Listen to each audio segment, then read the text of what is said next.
उसकी मेरे प्रिय देशवासियों, नमस्कार।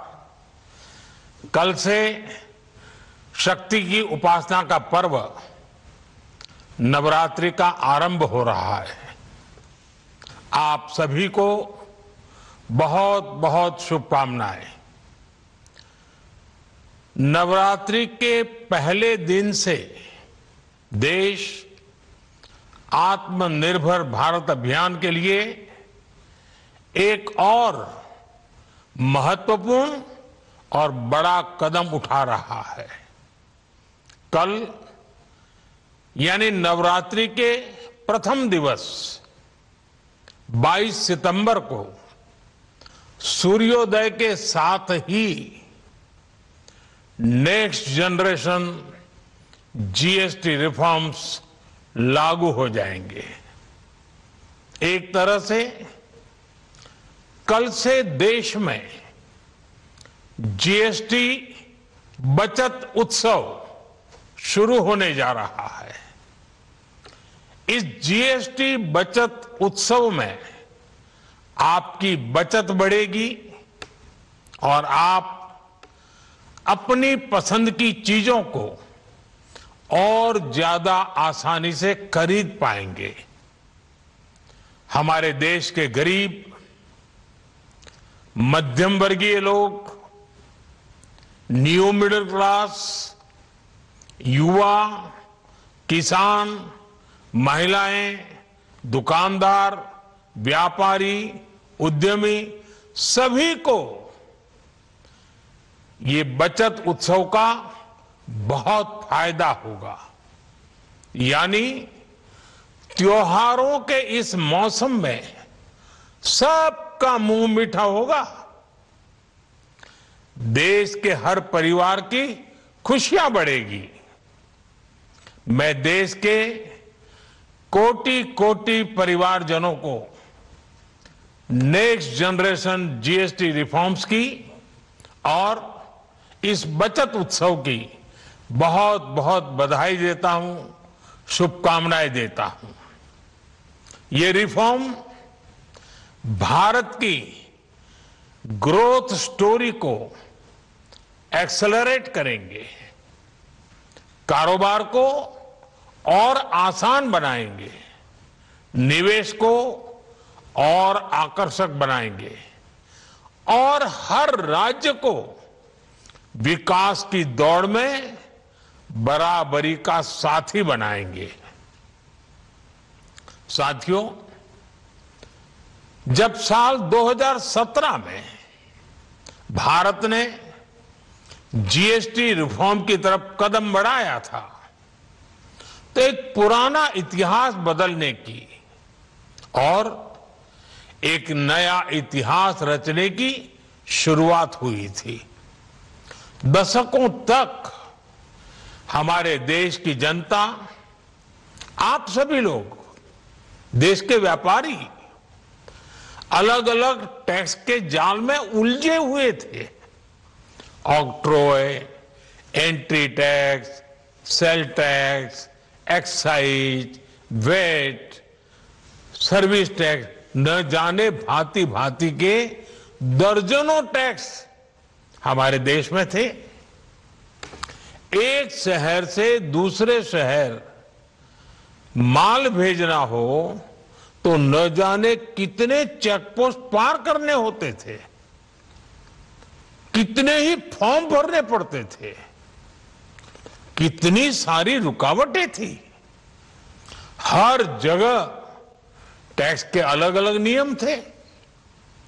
मुझे याद है जब 2014 में देश ने मुझे प्रधानमंत्री पद का दायित्व सौंपा था, तब उसी शुरुआत के दौर में एक विदेशी अखबार में एक दिलचस्प उदाहरण छपा था। उसमें एक कंपनी की मुश्किलों का जिक्र था। उस कंपनी ने कहा था कि अगर उसे बेंगलुरु से 570 किलोमीटर दूर हैदराबाद अपना सामान भेजना हो तो वो इतना कठिन था कि उन्होंने सोचा और उन्होंने कहा कि वो पसंद करती थी कंपनी कि पहले अपना सामान बेंगलुरु से यूरोप भेजे और फिर वही सामान यूरोप से हैदराबाद भेजे। साथियों, टैक्स और टोल के जंजाल की वजह से ये तब के हालात थे। और मैं आपको सिर्फ एक पुराना उदाहरण याद दिला रहा हूं। तब ऐसी लाखों कंपनियों को, लाखों करोड़ों देशवासियों को अलग अलग तरह के टैक्स के जाल की वजह से हर रोज परेशानी होती थी। सामान को एक शहर से दूसरे शहर पहुंचने के बीच जो खर्च बढ़ता था वो भी गरीब को उठाना पड़ता था।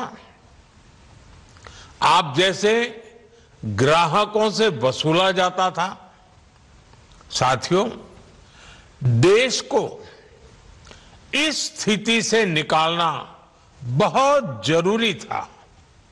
इसलिए जब आपने हमें 2014 में अवसर दिया तो हमने जनहित में, देश हित में जीएसटी को अपनी प्राथमिकता बनाया।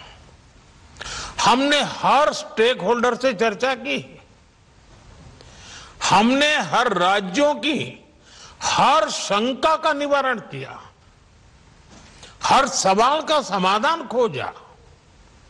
सभी राज्यों को, सबको साथ लेकर आजाद भारत का इतना बड़ा टैक्स रिफॉर्म संभव हो पाया।